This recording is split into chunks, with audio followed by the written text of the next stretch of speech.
Assalamualaikum warahmatullahi wabarakatuh. Kembali lagi di channel YouTube Tips and Trick Microsoft Office. Kali ini khususnya kita akan mempelajari yang namanya rumus fungsi if and dan if or. Nah, oke, di sini kita sudah menyiapkan berupa tabel dokumennya yang nantinya akan kita bawa untuk rumus if and dan if or.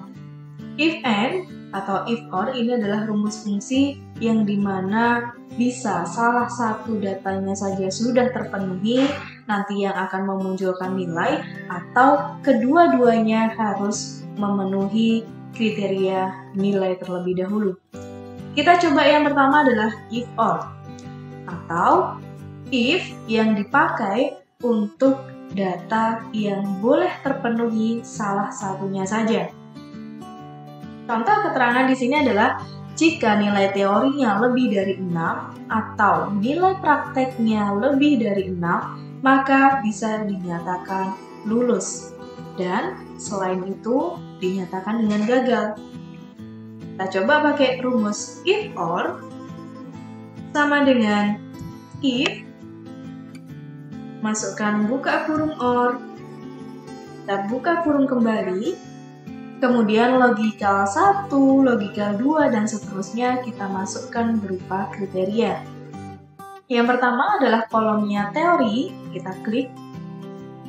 Kasih tanda operator pembanding, yaitu lebih dari 6. Ya. Atau yang kedua, yakni selnya nilai praktek. Kita klik lebih dari 6. Jika nanti masih ada lagi ketentuan berikutnya, tinggal kita tambahkan yang masuknya di logikal ketiga. Karena kita hanya 2 kategori saja atau 2 kriteria, kita tutup kurung dulu. Habis itu, kasih koma atau titik koma, kemudian kita masukkan jawabannya. Tanda petik, lulus, tutup petik, atau value if false-nya, jawaban salahnya adalah gagal. Tutup petik dan ditutup kurung. Jika sudah, kita tekan enter. Maka dia dikatakan lulus. Kenapa? Karena salah satu dari 2 kategori ini sudah terpenuhi, yakni nilai teorinya sudah lebih dari 6. Sedangkan nilai prakteknya tidak terpenuhi atau kurang dari 6. Ya, maka dia sudah bisa dikatakan lulus karena terbantu dari nilai teorinya. Sekarang kita coba menggunakan rumus if and dengan kategori yang sama. Jika nilai teori lebih dari 6 dan nilai praktek lebih dari 6, maka akan dinyatakan lulus atau gagal. Nah, data yang kita pakai ini sama, ya. Nilai teori 7, nilai prakteknya 5. Kita gunakan rumus if-nya sama dengan if, buka kurung and, buka kurung lagi, masukkan logikal pertama, yaitu nilai teori lebih dari 6, praktek kita klik lebih dari 6. Tutup kurung jika sudah, masukkan jawabannya. Lulus atau gagal.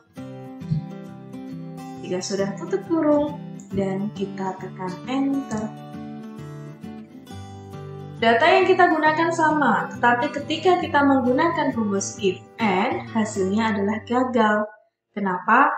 Karena hanya satu yang memenuhi. If and akan memunculkan hasil yang tepat dan hasil yang benar ketika dua-duanya terpenuhi. Jadi ketika kita tarik seperti ini, yang gagalnya banyak. Karena yang diminta jika kita menggunakan rumus if and, dua-duanya harus terpenuhi. Kesimpulannya adalah teman-teman, kalau kita menggunakan rumus if or, jika salah satu sudah memenuhi syarat, sudah bisa dikatakan lulus. Tetapi ketika kita menggunakan if and, dua-duanya harus memenuhi syarat. Seperti itu, sangat mudah dan silakan untuk dipraktekkan. Sampai sini dulu, mudah-mudahan bisa dipahami. Sekian, kita ketemu di next video. Wassalamualaikum warahmatullahi wabarakatuh.